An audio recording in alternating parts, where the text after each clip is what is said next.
दीपक जी, एक दो चीजें मैं इसलिए कह रहा हूं कि ये मोदी जी इतना झूठ बोलते हैं ना कि आप उनके सारे झूठ को अगर मतलब उसकी वो करेंगे तो एक समय नहीं मिलेगा। वो एक दिन में ही इतना झूठ बोल के चले जाते हैं कि एक हफ्ता लगेगा। मैं एक और झूठ उनका बताऊं। मोदी जी ने वहां से खड़े होकर कहा कि सेमीकंडक्टर का कोई प्लांट नहीं था और ये देश में सेमीकंडक्टर जब मोदी जी ने जब आए और मोदी जी ने अपने साइंटिस्ट इतना इतना ये सीख के आए थे अपने वहां से वडगांव से वडनगर से, तो इन्होंने ये बताया कुछ इस तरह की बातें कर रहे सेमीकंडक्टर नहीं था। मैं फिर देश को मैं बता दूं और खास करके दर्शकों को, Hindustan was the first one of the first countries to move on semiconductor.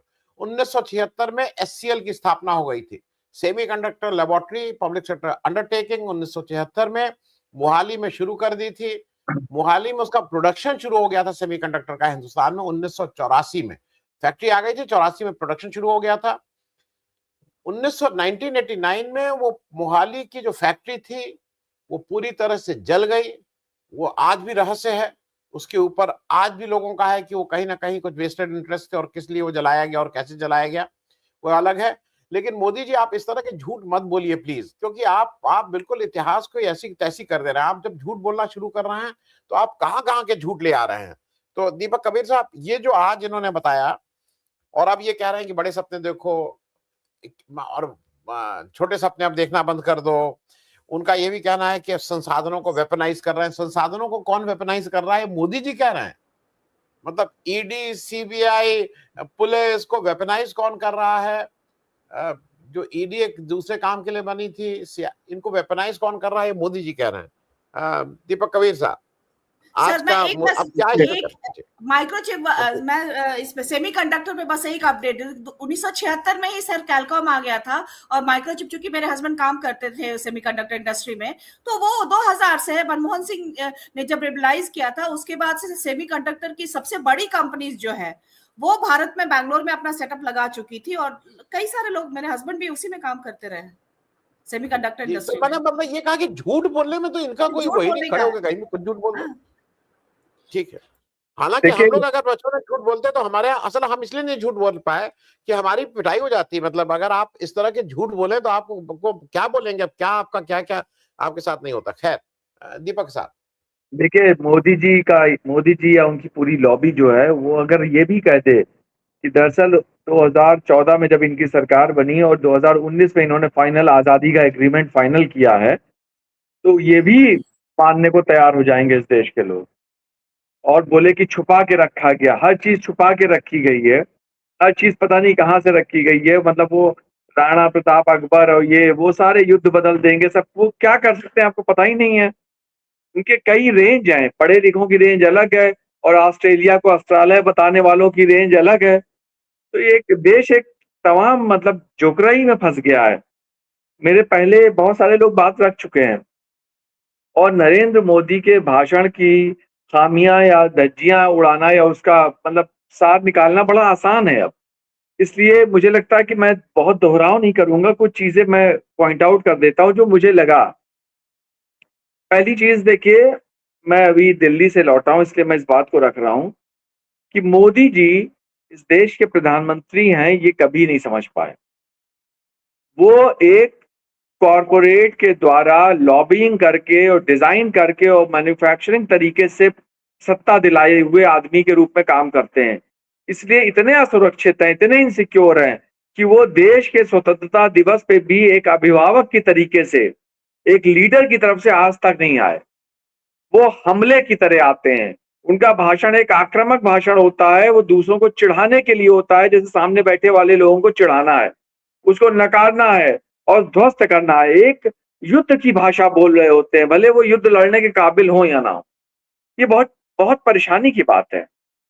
आप दो दोस्त क्या दो दुश्मन भी जब आपस में लड़ते हैं, उसके बाद एक पीस टाइम होता, कहते हैं यार थोड़ा हम भी ज्यादा हो गए, थोड़ा तुम भी, हम लोग मिल के काम करते तो शायद ऐसा ना होता, चलो कपड़े झाड़ो, अब आइंदा ऐसा नहीं करेंगे, साथ चलेंगे। ये जेस्चर कभी मोदी ने में नहीं दिखा मुझे। आप स्वतंत्रता दिवस के भाषण में भी वही आप देखिए कि जैसे वो युद्ध लड़ रहे हैं। और इसलिए मैं कहता हूं कि वो इस देश के लिए बहुत गड़बड़, क्योंकि परसों और दिल्ली में राहुल गांधी ने जो भाषण दिया वो आप लोगों ने भी सुना होगा, लेकिन जो एक तो महत्वपूर्ण पॉइंट था, उन्होंने कहा पूरे ऑडियंस के आगे कि हम कितना इंपॉर्टेंट समझते हैं और लोगों के लिए कितना जरूरी है कि हम उसे बचा के रखें और हम सत्ता में रहे, और आरएसएस पे जरूरत पड़ी तो हम आरएसएस के साथ खड़े हो जाएंगे कि आरएसएस का भी एक्सप्रेशन, फ्रीडम ऑफ एक्सप्रेशन बचा रहा है, उनको भी बोलने का, अपनी बात रखने का स्पेस मिलना चाहिए, भले वैचारिक रूप से अलग हो लेकिन उनको भी मिलना चाहिए, तभी तो डायलॉग हो पाएगा। राहुल गांधी अपने पूरे 1000 समर्थकों के बीच में, एक तैयारियों के बीच में लोगों को गुस्से से भड़का सकते हैं, उनकी बाहें फड़का सकते हैं, और लोग भाषण करके निकले तो जोश में निकले कि हाँ सरकार पलट देंगे।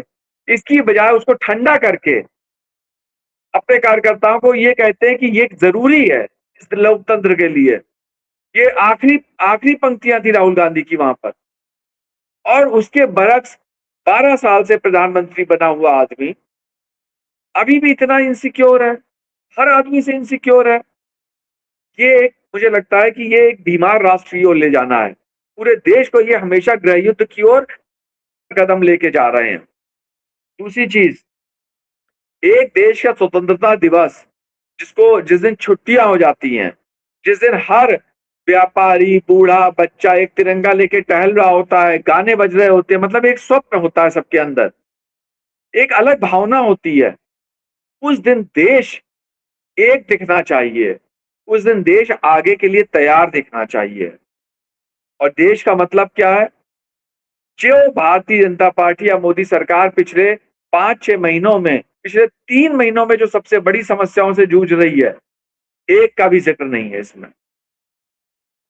आप पूरे भाषण में इस देश पे आप कह रहे हैं ना 80 करोड़ लोगों को आप राशन देते हैं, इसका मतलब वो सबसे वंचित वर्ग है जो अपने हाथों से झाड़ू पोछा करके, मजदूरी करके थोड़ा बहुत काम कर लेता होगा, खेतों के अंदर मजदूरी कर लेता होगा, एग्रेरियन वर्कर होगा। इससे नीचे तो कोई नहीं हो सकता ना। आप कहाँ हैं खेत मजदूर इनके पूरे भाषण में? इनके 80 करोड़ जिनको राशन दे रहे हैं, उनके रोजगार के लिए, उनकी सुरक्षा के लिए, उनकी सामाजिक सुरक्षा के लिए, उनकी स्वास्थ्य सुरक्षा के लिए उनकी कौन सी योजना है? उनके बच्चों की पढ़ाई के लिए। इस देश की मैक्सिमम आबादी को के लिए कौन सा स्पेस था इस भाषण में? इस देश के किसान लगातार आंदोलनरत हैं, वो सुसाइड कर रहे हैं, क्या वो आग लगा देंगे, उनको खाद नहीं मिलेगी अगर, जिसके उत्पादन से हम लोग जी रहे हैं। उस देश के किसान जो अमेरिका के आने के आहट से डरे हुए हैं, उस देश के किसानों के लिए कौन सी राहत की बात है इसमें? बेरोजगारी, आप एआई को बेरोजगारी का वो बताते हैं। एआई को तो खुद ही आई कहते हैं। और ऑनलाइन कोचिंग तो वैसे भी 10-10, 15-15 रुपए में उपलब्ध है, और इस देश के हजारों ब्रेन ऐसे जो उपलब्ध करा देंगे। आप बेरोजगारी के लिए कोई मॉडल नहीं है आपके पास, जिसके लिए इतनी हाई तौबा है।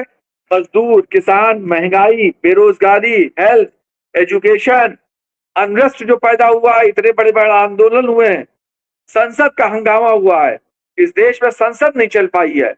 आपके पास विपक्षी पार्टियों के लिए कोई सामंजस्य, कोई सौहार्द की भावना है कि आइए हम लोग मिलजुल कर इस देश को चलाएं? कहां ढूंढेंगे आप? आप अभिभावक हैं, एक प्यार का शब्द है, एक साथ चलने की बात है, एक अपनी गलती को स्वीकार करना, दूसरे की गलती को माफ करने जैसा कोई भाव है इसमें?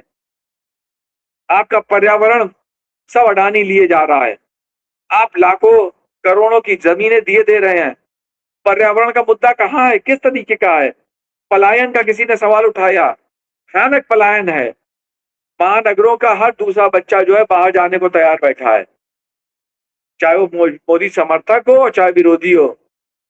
कहाँ है उस पलायन को लेकर अंतरराष्ट्रीय नीति? कहाँ है? अभी हफ्ते भर पहले अरुणाचल प्रदेश के एक नौजवान का वीडियो वायरल हुआ था कि गुड बाय इंडिया। एक लड़का वीडियो वायरल कर रहा है कि हम शायद आखिरी बार बात कर रहे हैं, कुछ ही दिनों में हम चीन के अंदर होंगे।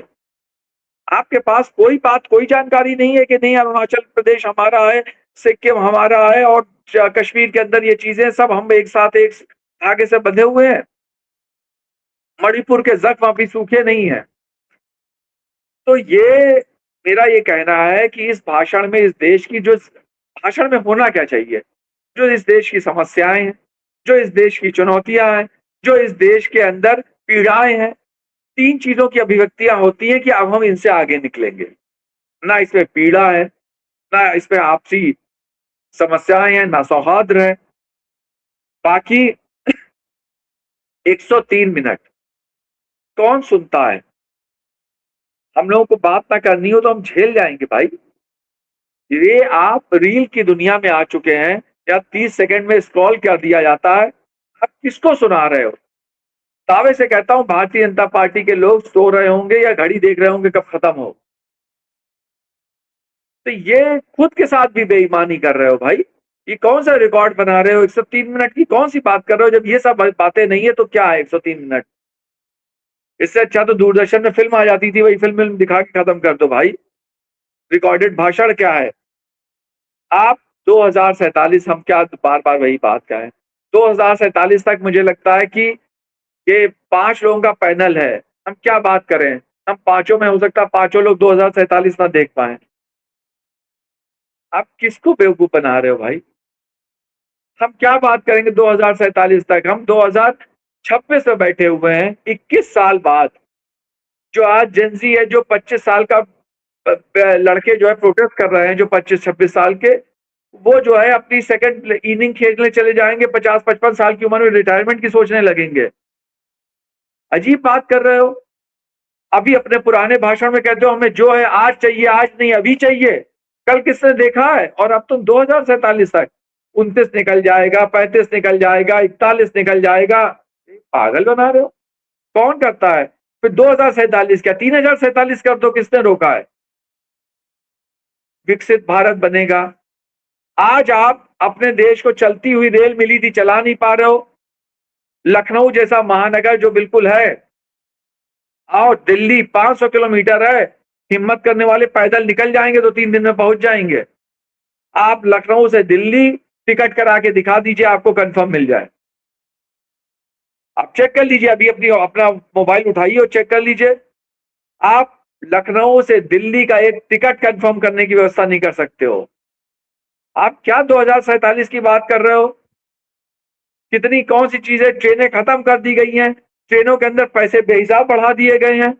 हालत यह है कि जो बूढ़ों को सीट मिलती थी खत्म हो गई, बच्चों को जो सीट मिलती थी खत्म हो गई।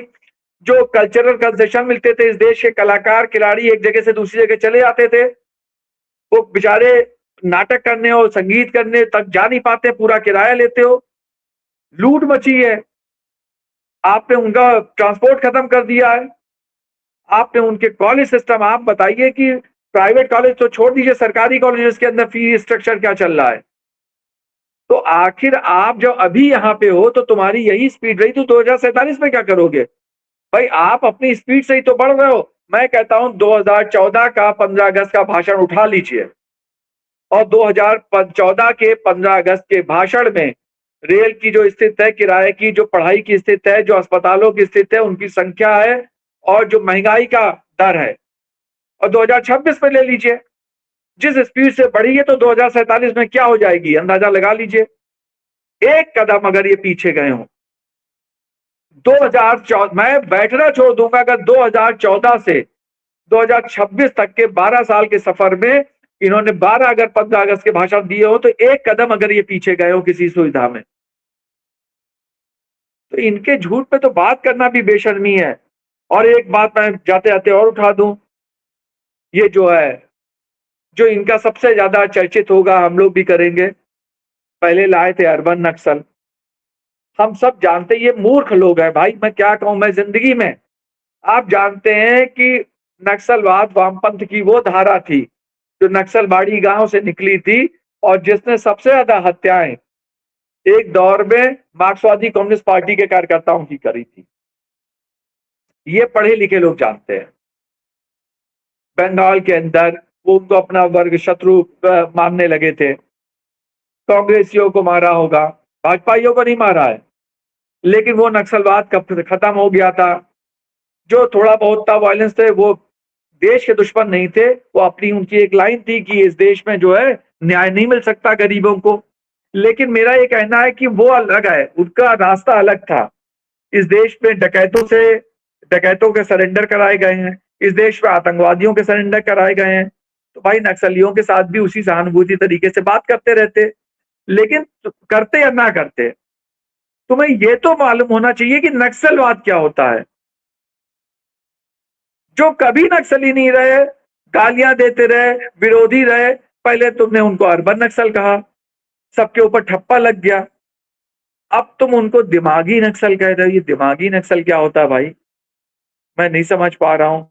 हर विरोध करेगा जो आदमी, जो इनसे असहमत होगा, मेरे मोहल्ले का ट्रांसफार्मर जल जाएगा, हम लोग निकलेंगे कि ट्रांसफर बदलो, बदला नहीं जाएगा तो हम नारा लगाएंगे ये सरकार निकम्मी है, तो कहेंगे ये सब दिमागी नक्सल लोग हैं, इनको बंद करो। मोहल्ले का ट्रांसफार्मर बदलने वाले, मोहल्ले की नाली की शिकायत करने वाले, ये सब दिमागी नक्सल कहलाएंगे। हर विरोधी, क्योंकि जो सरकार को बदनाम करेगा, जो सरकार के सवाल उठाएगा, वो बदनाम कर रहा है। एक तो सबसे बड़ी बात ये दिक्कत है कि इनको अपनी बदनामी से इतना डर लगता है कि हर आदमी हमें जो है इनके समर्थक कहने लगे हैं। मेरे दोस्त हैं जो कट्टर भाजपाई रहे हैं, जिनसे झगड़े होते हैं, वो कहते हैं भाई अगर हम जरा सी आलोचना कर दें कि ये गलत हो रहा, तो हमसे कहते हैं अच्छा तुम बदनामी कर रहे हो सरकार की। तो एक इतनी असुरक्षित सरकार, इतना असुरक्षित प्रधानमंत्री, इस देश को कौन सी सुरक्षा दे सकता है। हम सब जी 10 सालों में बीपी बढ़ चुका है, स्ट्रेस लेवल बढ़ चुका है, कोई चैन से जी नहीं पा रहा है, खुश नहीं हो पा रहे हैं। क्या इसके पहले लोकतंत्र नहीं था? क्या इसके पहले भारतीय जनता पार्टी की सरकार नहीं आई थी? क्या इसके पहले विरोधी नहीं थे? कांग्रेस की सरकार नहीं थी और कांग्रेस के विरोधी नहीं उनसे लड़ते थे? लेकिन कभी भी इतनी बेचैनियां नहीं थी, इतना डिप्रेशन नहीं था। हमने इस देश के बूढ़ों को उदासी से भर दिया है। वो अपने जीने को कलपने लगे हैं, वो कहने लगे हैं कि ये दिन देखने से पहले मर जाते, ये हमारा भारत नहीं था। जो इस देश के जीनियस बूढ़े हैं, आप उनसे बात करिए जाके, जो यूनिवर्सिटी के टॉपर प्रोफेसर रहे हैं उनसे बात करिए। ये इस देश का दुर्भाग्य है जो प्रधानमंत्री मोदी जी के मार्फत हमें मिला है और इस बार 15 अगस्त को फिर वो सौंप के गए हैं। मुझे लगता है लोकतंत्र के लिए सबसे बड़ी जिम्मेदारी वो एजेंसी को दे के गए हैं। जितने लोगों को दिमागी नक्सल कहा जाएगा वो एकजुट होंगे, और मुझे किसी भी सरकार को बहुत लंबे समय तक नहीं रहना चाहिए। ये रील का दौर है, तो 10 साल नहीं, अब तो 5 साल में बदलती रहनी चाहिए सरकार, और ये सरकार बदलने के दौर आ रहे हैं, बदली जाएगी। ये सीबीआई और ईडी चाहे जितना लगा ले, बिना उसके अब चैन नहीं आएगा, चीजें बदलेंगी बस। जी